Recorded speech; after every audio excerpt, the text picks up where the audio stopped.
and gentlemen, please put your hands together for one of the people that are going to do this for you right now. Please welcome COO of SingularityNET, Janet Adams.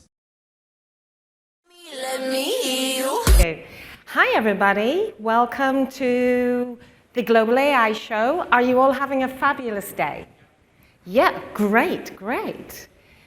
So my name is Janet Adams. I'm the Chief Operating Officer of SingularityNET and Board Director of the Artificial Superintelligence Alliance. Today, I'm going to speak to you about tomorrow's AI.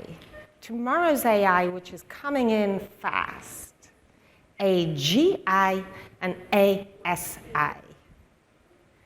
I'm very blessed, honored to have on stage with me brilliant New York artist, Robin Reyes.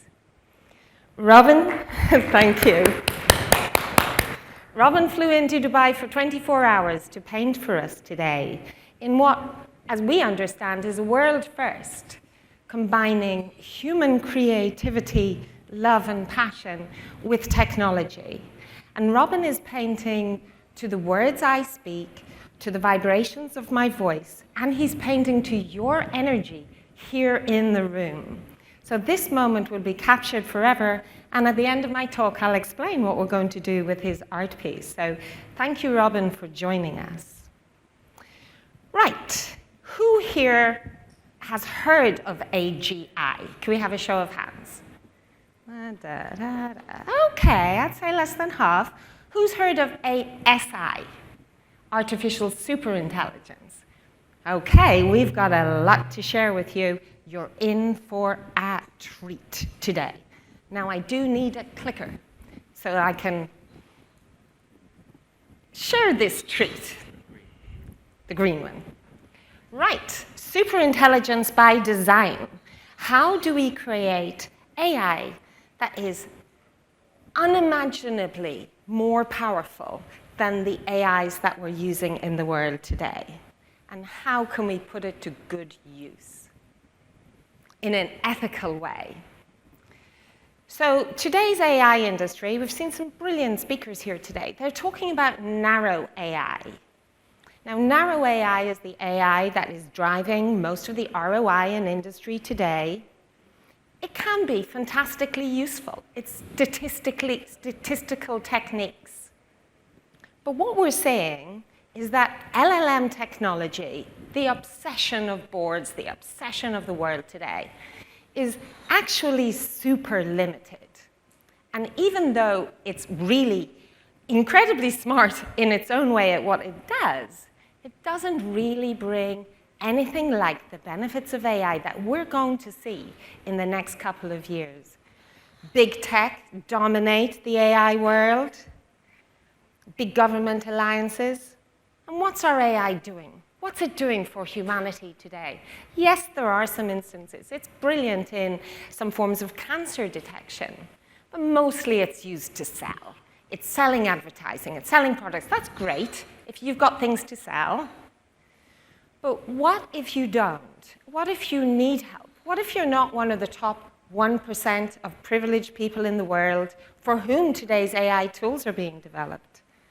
There is little or no help being provided to 99% of the population in using these incredible technologies. LLMs are closed systems. They can only reproduce what's in their data set. They have no reasoning. Now, can you imagine if you could bring reasoning into your AI, where instead of it simply running through a bunch of statistics, where it can actually say, what would be the ethical thing to do here? What would be more compliant from a regulatory perspective? How do I navigate this new situation that I've never been in before? Today's AI can't do this. And it has no creativity. It simply reproduces what it sees in its data set. It does a great job of it, but it's reproduction. So this is the difference between narrow intelligence and AGI, artificial general intelligence. AGI, as a phrase, was coined first in his book, which name I forget, maybe 20 years ago, by our visionary founder at SingularityNET, Dr. Ben Goertzel. He's the CEO and founder. He's also been known as the father of AGI, and he's been working on AGI for 30 years. And we have many of those same scientists who have been working on these techniques for 30 years. Has anyone here been working on anything for 30 years, besides getting to the gym more? 30 years. We have the biggest team of not-for-profit scientists, AI researchers on the planet, and we are on the brink of major, major, powerful breakthroughs to the AI of tomorrow, which is AGI. So narrow intelligence is what we see in the world today, pre-trained on large data sets, only responds as it's programmed, can only do what's in its original scope, can't do anything complex. And we all know the world is complex. And it's that complexity which is really holding back robotic process automation, intelligent automation across industry. It's not fulfilling its promise because today's AI is brittle, it's inflexible, it can't cope with new environments. Artificial general intelligence, which is coming, we're predicting between 1 to 4 years for AGI to be invented. This is general intelligence that will have the ability to learn in one domain and apply what it's learned in one domain to another domain. It can reason and learn from its experience. It can make strategic decisions. It can think strategically, like us humans, but at our very, very best. It can infer new states, new ideas, new solutions beyond its training data set. And what that means is it brings AI into the now, instead of just having AI operating in the past. It can adaptively work with nuance and complexity. So any of you, who here has done robotic or intelligent automation projects? Anyone? Yeah, okay, so you'll know. The fat tail, the long tail, the exceptions. Today's brittle AI, it throws out so many exceptions that it kills ROI. That is what's killing ROI in so many companies across the world today from AI implementations. Our AGI will be able to cope the exceptions. When something new comes, when something it doesn't understand comes, when something that doesn't fit exactly into the data that it's been trained on, it'll be able to say, aha, I've seen stuff like this before. I know what our ultimate goal is. I know this is low risk. We can do it anyway. AGI will be the flame that lights the blue touch paper of intelligent automation in industry, transforming every single industry overnight from a geological record perspective. It will also manage our narrow AIs, because these narrow AIs are useful, right? They do a specific thing in a specific way within specific constraints. We're not throwing away the baby with the bathwater. We're keeping those narrow AIs, but they'll be intelligently coordinated and managed by our AGIs. So this will give us huge, major leaps. I didn't really properly introduce myself. I'm also a board member of the Artificial Superintelligence Alliance. And this is a group of industry upstarts, dreamers, visionaries, who have come together to take on and tackle big tech dominance and win the AGI race, because it is the hottest race on the planet, the most important race on the planet.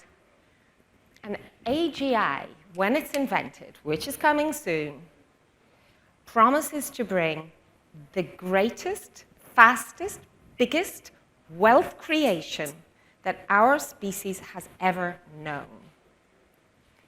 Possibly the last major wealth creation, industrial revolution, once the AGI and the ASI are actually born.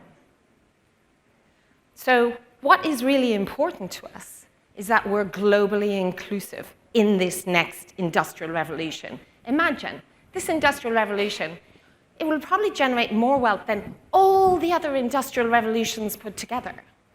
So if we take that wealth and we distribute it to the people who need it most, fairly across the planet, we can transform humanity. We can transform so many different areas of life with this technology. And that's our passion. That's our mission.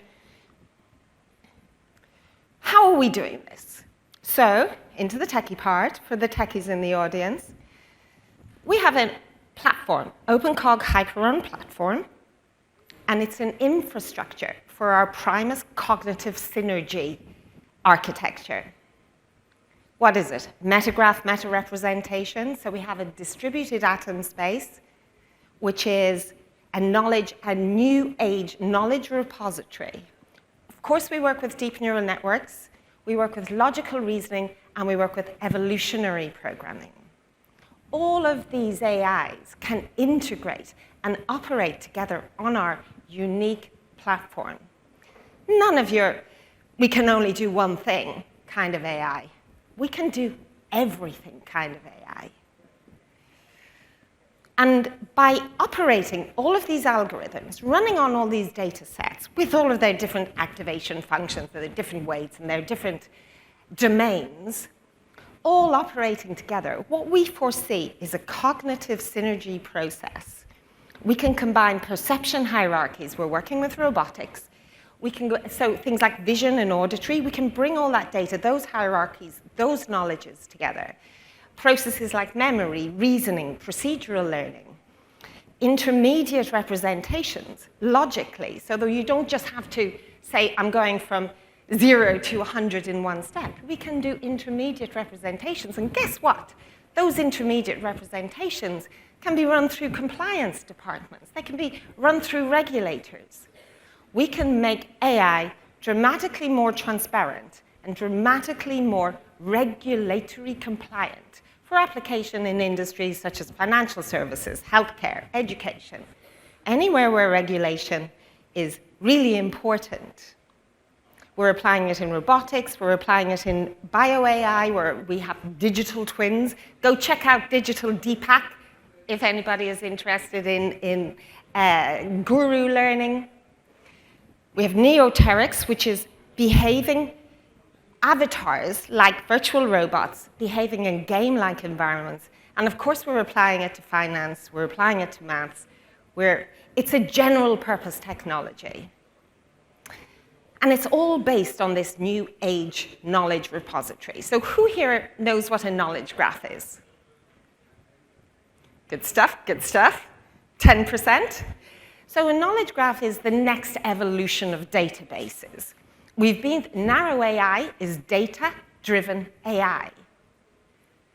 What we're now moving into is the knowledge-driven AI, where semantic links between nodes provide much richer information and knowledge for the AI to operate upon. Our distributed atom space is one of the most advanced metagraph knowledge graphs ever invented. We've been working on it, I think, about 10 years, this particular component of our infrastructure. And what it does, as well as providing all of the knowledge and information for the AIs to run in a more environmentally friendly, resource-efficient way, but it guides the algorithms on our Hyperun, on our OpenCog Hyperun platform, where to focus their attention in this like vast knowledge sets. And it helps them to navigate. So where are we going with AGI? We're pushing on hard with our Primus AGI development. We're building evaluation frameworks, because if you have millions of AIs running together, all speaking to each other, all working together in harmony, creating new, incredible, complex, multi-step processes, the AIs need to be able to assess the performance of their fellow AIs. Is this AI a good one for me to work with? What's the best one? How can I be better? What can I find better? We've got hybrid systems.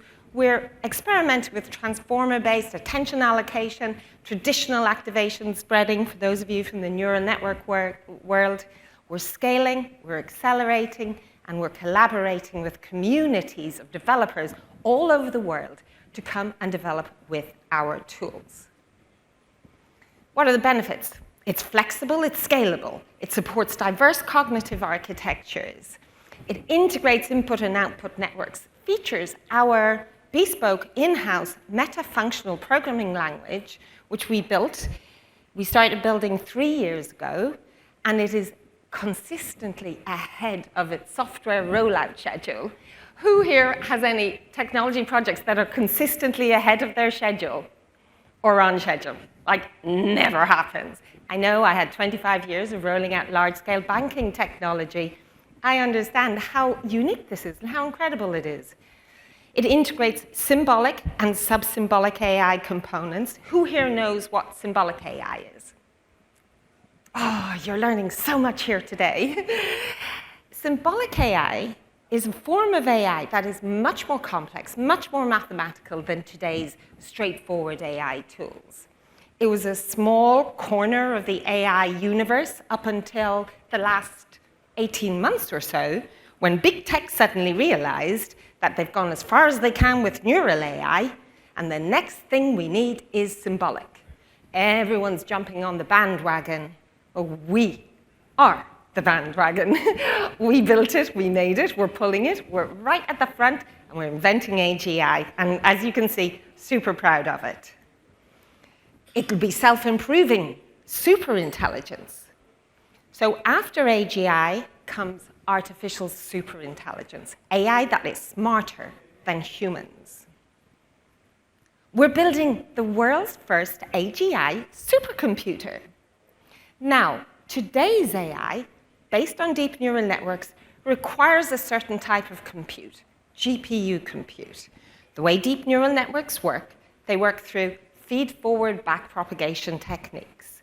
They take a whole bunch of statistics, they run them forward up to the training data, up to the test data, and then they backpropagate back through the weights and the activations. This requires big, large-scale GPUs. AGI requires a different AI architecture because we're not just running statistics up and back. We're embedding reasoning. We're concurrent processing.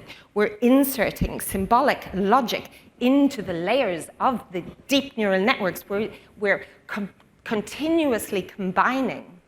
Therefore, we've invented and designed the world's first AGI supercomputer, which has CPU GPUs in much closer proximity with much lower latency. We're very excited about our partnership with TensTorrent to develop architectures and libraries that get us ready for the AI of the future, not the AI of the past. And this is like a cosmic dance of evolution. There are two events in the fossil record which are totally memorable: the emergence of life, and then the emergence of consciousness and mind. Our next phase is going to be the emergence of artificial general intelligence, the next cosmic leap. We need to ensure that this is beneficial, that it's kind, that it's compassionate, that it is compliant with all regulation, that it's driven by ethics sourced from the widest group of people. So when these AGIs make their decisions, they're not driven by greed, by personal profit. They're driven by the needs of the broadest base of humanity possible. To help serve this humanity, we have a project at SingularityNET, driving a truck around Ethiopia, teaching children, kids, computing and robotics. And this incredible man here teaches kids art to help them find their emotional expression, to help them find their skills and their strengths, and build a better outcome. Because building a better outcome is what this revolution is for. Khalil Gibran, local Lebanese philosopher, "For the master spirit of the earth shall not sleep peacefully on the wind till the needs of the least of you are satisfied." That is what we're aiming to achieve here. We are accepting donations for these two incredible projects. If you've got a crypto wallet, that's the address. Please copy it. If not, hit me up on my email, and we'd be delighted to work with you, to accept donations, to further this incredible movement for humanity.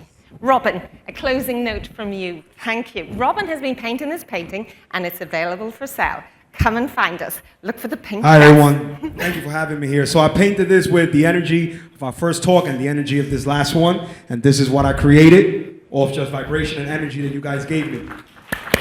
This is my first time ever doing this, something that we're creating, which is going to be beautiful.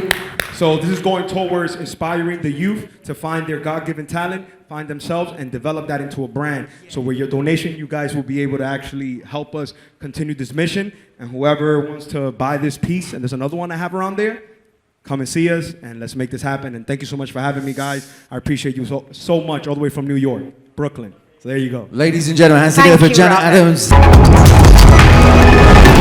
Adams.